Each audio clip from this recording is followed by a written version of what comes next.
Well, thank you very much, sehr geehrter Herr Bundesinnenminister, the General Secretary of the World Council of Churches, distinguished participants. It's a great pleasure to be the first respondent to a very comprehensive and impressive speech that the German Minister of Interior has just shared with us.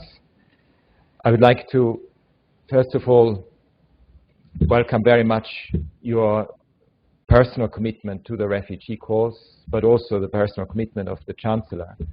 I think it's been a leadership that is not just at the national level, but it's also leadership at the European level, and quite frankly also at the global level. The voice of Germany has been heard internationally when it comes to doing the right thing in response to refugee issues, and certainly from UNHCR's perspective, we welcome this enormously. I'm here to represent a new High Commissioner, Filippo Grandi, as unfortunately the new High Commissioner had to travel to Lebanon, Jordan and Turkey and was not able to come, but he obviously conveys his gratitude and his regrets that he's not able to come, so I represent him here.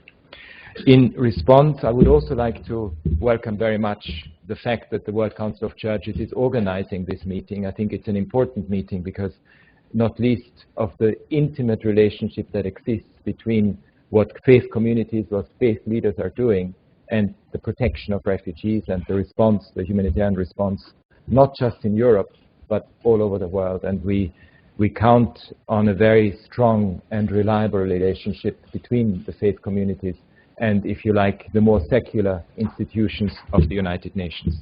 I would like to share with you, in response to the Minister's remarks, 3 observations and 3 challenges. The first observation relates to a shared analysis about the magnitude, about the scale and the complexity of today's refugee flows and today's displacement issues. We have never had, since the end of the World War, the type of numbers that we see today.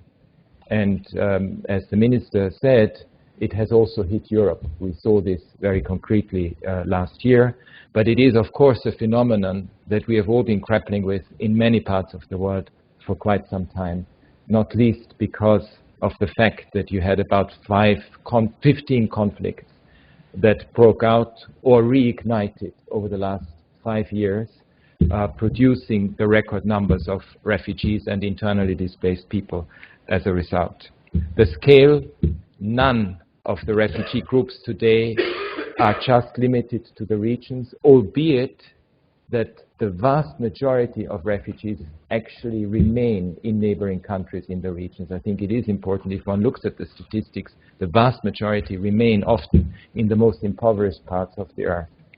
The scale, however, is such, and we saw this with the movements to Europe, that these onward movements make each and every refugee situation a global one. We clearly see this with the Syrians, because you can actually find Syrians not just in the neighboring countries of Syria, but also, as we now see, in Europe and elsewhere. The Syrian refugee issues is not just a regional one, it has become a global one. We see this with the Afghans, we see this with the Iraqis, we see this with a number of other country situations. When it comes to the complexity is much more pronounced today than it ever was before. There are no easy fixes and no easy solutions. This leads me to the second observation. When the General Assembly in 1946, in one of its first resolutions, talked about refugees, it recognized one thing. It recognized that international refugee matters are by nature of an international character.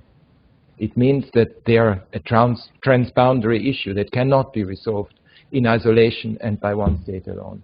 I think it's an extremely important realization that the GA at the time in 46, very much at the inception of the United Nations, had. The clear recognition that it needs an international response, that it cannot be dealt with by one state alone.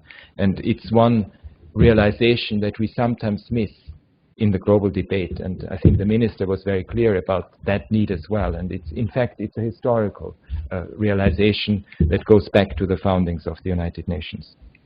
The third observation, and it's one that certainly as the representative of the United Nations High Commissioner for Refugees and as one of the guardians of the 1951 Refugee Convention, we have very much at our forefront, is there is a rule of law dimension to the debate.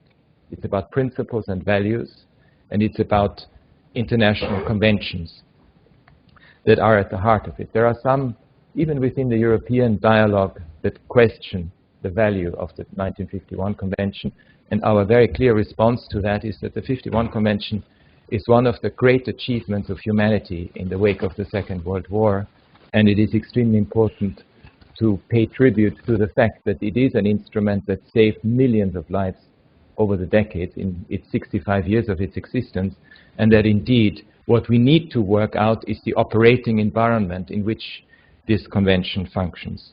These principles behind the convention are values that you as a faith communities very much face. It's not just a legal text, it's also an ethical text, and it is a text that is very much embedded in the religious values that you advocate for and you aspire to.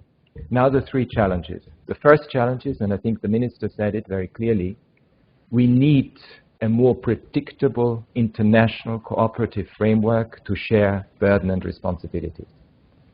And we don't just need this at the national or regional level, we also need it at the global level. And it means that we need more predictability and more equity when it comes to that. It cannot be that it's just the neighboring countries that are most affected without getting the support from the international community, or that some countries in Europe bear the main brunt of it. It needs to be a shared responsibility. And we certainly will very strongly advocate for this and will continue to do so. We have a very important event on the 30th of March that UNHCR will convene with the Secretary General present. In fact, he will open this conference. It's a meeting about getting pledges from countries to increase humanitarian admission and resettlement and other ways of admission for the Syrian refugees in the neighboring countries. And we hope very much that there will be very concrete pledges made by countries. We have the aim as the next milestone to get at least pledges for about 10% of the current refugee population in the neighboring countries.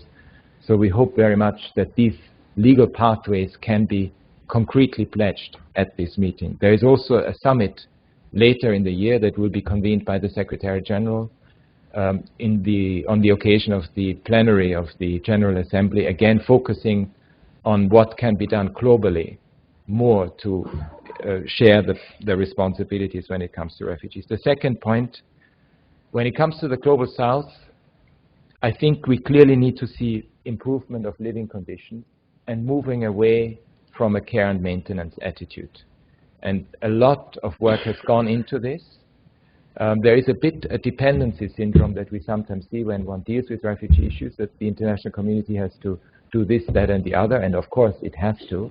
But there are also, and I think it is important to bear this in mind, there are also ways and means not to warehouse refugees in camps, but to make sure that they can get on with their lives by involving host communities and making sure that people, for instance, have some decency of living in terms of being self-employed or getting on with productive activities of their lives. I think that's very, very important.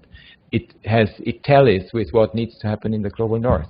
Integration, as the Minister was saying, is one of the big challenges of today. Unfortunately, outside the immigration countries framework, the traditional ones, integration has not gained the importance that it deserves, and particularly in Europe, within Europe, it is one of the big challenges that we are going to face, not just in 2016, but in the years to come. The third point is in a way counterintuitive because it's about solutions. You have mentioned Syria. Clearly, we need urgently a political solution to the current crisis. And even when we are still confronted with the refugee outflows, we also have to already start, even in the emergency phase, start thinking about possible solutions. We know that most refugee situations, certainly in the European experience, but not just in the European experience, at some stage when conditions are ripe, people will want to go back to their home countries. We saw that in the former Yugoslavia, in the conflicts in the former Yugoslavia. We also saw that in the Kosovo situation, for example, but in a number of other situations as well. We know that if Syria, if there's a political solution to it, people will want to go back. and they will want to rebuild the country. And it's important not to lose sight of this. So it again goes to the point of ensuring that the international political machinery works on addressing some of the root causes. We had a very, very valuable dialogue at the end of last year on root causes. A lot of ideas have come from this, and we hope to put it to very good use in the course of this year. Thank you very much.